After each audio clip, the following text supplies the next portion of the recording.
rápidamente, chiquillos, en este video vamos a retroalimentar la clase de química de la semana también número 8, que también correspondía a una evaluación, ¿ya? Recuerden que estas evaluaciones son formativas, que no llevan nota, es solamente para que ustedes vean y se autoevalúen cómo van con su aprendizaje, ¿ya?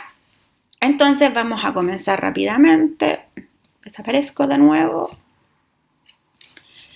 Entonces, esta guía correspondía a la clasificación de la materia, que es lo que ya veníamos viendo en todas las guías anteriores, ¿ya? El primer ítem era primero voy a empezar con el objetivo de evaluación, era explicar las principales características de la materia y clasificar sustancias puras y mezclas. Entonces, el primer ítem era un ítem de selección única, ya donde te tenían que marcar una alternativa correcta. Entonces, la primera dice, todo aquello que ocupa un lugar en el espacio se denomina materia, chiquillos. Esto lo hemos visto varias veces, ¿cierto? Que todo lo que nos rodea está formado por materia. Su lápiz, su mesa, su teléfono, su computador, todo está formado por materia. ¿Cuáles son las propiedades de la materia? Masa y volumen. ¿Se acuerdan que esto lo vimos en un mapa conceptual al principio, cuando todavía estábamos en clases presenciales? ¿Ya? Entonces, las propiedades de la materia son que tiene masa, que se miden en kilos, y volumen, que se mide en litros o mililitros. La tercera pregunta, aquí había un error y les pido mil disculpas, dice los protones, neutrones, y ahí decía protones ya, pero se refería a electrones. Son partículas en las cuales los átomos se dividen y su tipo de carga es. Aquí recuerden que los átomos están formados por tres tipos de partículas, ¿cierto? Eran los protones, los neutrones y los electrones. Los electrones, por tanto, tenían carga negativa, los protones positiva y los neutrones no tenían carga, ¿ya? O también se dice que tienen carga cero. Esto lo vimos en una guía también. Ya, en la cuarta tenían que observar la magia. Para ello tenían que saber bien cuál es la corteza y cuál es el núcleo de un átomo. El átomo está formado por un núcleo, que es el que está acá al centro, ¿ya? El que estoy marcando, el que está con pelotitas azules y rojas. Las pelotitas azules correspondían a los neutrones y las rojas correspondían a los protones. Por lo tanto, estas dos partículas están en el núcleo. La corteza corresponde a estas órbitas que rodean el núcleo y en ellas solamente se encuentran los electrones con carga negativa. Por lo tanto, la respuesta correcta era la número B. Los protones y los neutrones están en el núcleo. Pregunta número 5. Conjunto de dos o más átomos. Esta definición corresponde a materia, no, ¿cierto? Porque es todo lo que nos rodea. Los electrones no, son partículas del átomo con carga negativa. Y los estados de la materia, recuerden que son sólido, líquido y gaseoso, por lo tanto la alternativa correcta era la B. Cuando unimos más de dos átomos se llaman moléculas. El siguiente era un mapita conceptual que ustedes tenían que responder según las últimas dos guías. ¿Ya? Entonces tenemos la materia, se va a clasificar en sustancias puras y sustancias y mezclas. Esto es lo que ustedes tenían que responder. ¿Qué eran las sustancias puras? Son sustancias que no pueden separarse con técnicas físicas, ¿ya? Eso eran las sustancias puras. Y las mezclas, esta ya estaba, ¿ya? Que es la combinación de dos o más sustancias puras. Las sustancias puras se dividen en compuestos y elementos. Los elementos están formados por un solo tipo de partículas y estos son los que encontramos en la tabla periódica. Todos los que están en la tabla periódica son elementos. Y los compuestos es la unión de dos elementos diferentes, ¿ya? Y eso tenemos que tenerlo presente para después resolver la actividad. Diferentes. Y las mezclas se dividen en homogéneas y heterogéneas. Las homogéneas son donde sus componentes no pueden distinguirse a simple vista. Y la heterogénea, sus componentes sí pueden distinguirse a simple vista. ¿Ya? Entonces esto era lo que tenían que completar de este mapita y si ya sabían hacer esto, la actividad se le iba a hacer súper fácil, chiquillos. ¿Ya? Esta era una prueba cortita, ¿ya? Y no es para nada complicado. Entonces aquí yo les di varias sustancias o materiales, ¿ya? Y ustedes me tenían que decir si era una sustancia pura, elemento compuesto o una mezcla, que como vimos aquí en el mapita son homogéneas o heterogéneas. Por ejemplo, si ustedes aquí me pusieron sustancia pura y me pusieron en vez de un compuesto, me pusieron heterogénea, está doblemente malo, ¿cierto? Porque una sustancia pura es elemento compuesto.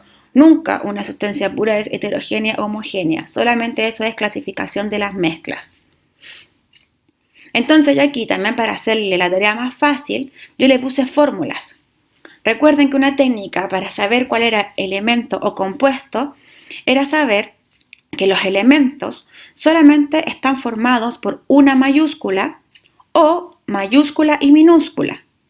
Y los compuestos están formados por más de una mayúscula. Por lo tanto, dos mayúsculas diferentes. ¿Ya? Esa era una técnica para diferenciar entre elemento y compuesto. Era bastante fácil. ¿Ya? Y las mezclas, ahí tienen que hacerse un torpedito. Homogénea no se ven, heterogénea sí se ven. ¿Ya? Entonces, la glucosa, como acá tenemos tres tipos de elementos diferentes, o sea, tres mayúsculas, ya es compuesto, ¿cierto? Porque no hay solamente uno. Es una sustancia pura, por lo tanto, y colocamos compuesto. Si ustedes colocaron compuesto aquí en mezcla, también está malo, ¿ya? Recuerden, elemento compuesto en el lado de las sustancias puras. La bebida Coca-Cola. Si ustedes se toman un vaso de Coca-Cola, ¿pueden ver sus componentes? No pueden ver sus componentes. Por lo tanto, aquí la tía se equivocó y es homogénea, ¿ya? Homogénea. Porque no se pueden ver sus componentes. Así que lo arreglan inmediatamente, ¿ya? Porque la tía cabeza mala se equivocó. El agua con aceite. El agua con aceite, ustedes al juntarla, ¿cierto? ¿Pueden ver el agua y el aceite? ¿O se pueden juntar? No se pueden juntar, o sea, se pueden ver. Es como el dicho, mezclar el agua con el aceite cuando los niños se tienen mala.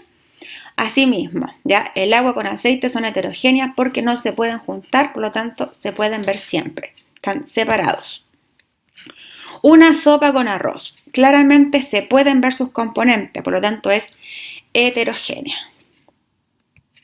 El agua oxigenada. Aquí también. El agua oxigenada está formada por hidrógeno y por oxígeno. Por lo tanto, son dos elementos diferentes. Por lo tanto, es un compuesto.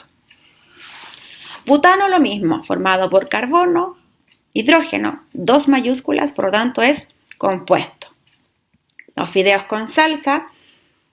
Uno puede ver claramente los fideos con la carne, con la salsa, ¿cierto? Y se separan, por lo tanto, es heterogéneo. El bálsamo, ¿cierto? Que nos echamos al pelo. Es una mezcla homogénea. ¿Por qué? Porque no se ven sus componentes. Y acá el N2, ¿por qué es un elemento si hay dos nitrógenos? Porque es lo que le dije al principio. Los compuestos son formados por elementos diferentes. Y acá este 2 nos indica que hay dos N, o sea, son dos nitrógenos. ¿Ya? Por lo tanto, sigue siendo un elemento. Amoníaco, dos mayúsculas, compuesto. Sal, mayúscula, minúscula y otra mayúscula. Ya sabemos que hay dos mayúsculas, por lo tanto, nuevamente un compuesto. Níquel, mayúscula, minúscula. Elemento, porque hay una sola mayúscula. Los fideos con champiñones es una mezcla heterogénea. ¿Por qué? Porque vemos claramente cuáles son los fideos y de cuáles son los champiñones. Y acá nuevamente tenemos el ozono. Es O3. ¿Cuántas mayúsculas hay? Una. Por lo tanto, si hay una mayúscula es un elemento. Si acá hubiésemos tenido una H mayúscula o cualquier otra letra mayúscula, ya sería compuesto. El butano, dos mayúsculas, compuesto. El cobre, una mayúscula, elemento. La colonia es una mezcla que no se pueden distinguir sus componentes, ¿cierto? Por lo tanto, es una mezcla homogénea. Azufre, una mayúscula, elemento. Agua, dos mayúsculas, compuesto. Y la hamburguesa, claramente podemos ver los componentes de una hamburguesa, ¿cierto? El tomate, la lechuguita, el pan, así que es una mezcla, pero heterogénea porque se ven sus componentes. Y esa era la prueba, chiquillos. No es difícil, ¿ya? Si no entendieron, vuelvan a repasar la guía o por favor pregunten siempre, ¿ya? Ustedes, como les dije, ya aquí tienen mi mail, ¿ya? Así que por favor, cualquier duda me preguntan. Yo no tengo problema en responder a la hora que sea, chiquillos. ¿Ya? Entonces, ojalá que les haya ido bien en esta evaluación. Ojalá que hayan aprendido todo lo que les enseñé. Les vuelvo a repetir, por favor, chiquillos, pregunten. Yo estoy disponible para ustedes. Así que eso. ¿Ya? Saludos a todos de nuevo. Ya este es el último videito. Nos vamos a ver la otra semana. ¿Ya? Así que cuídense harto y que estén súper bien. Adiós.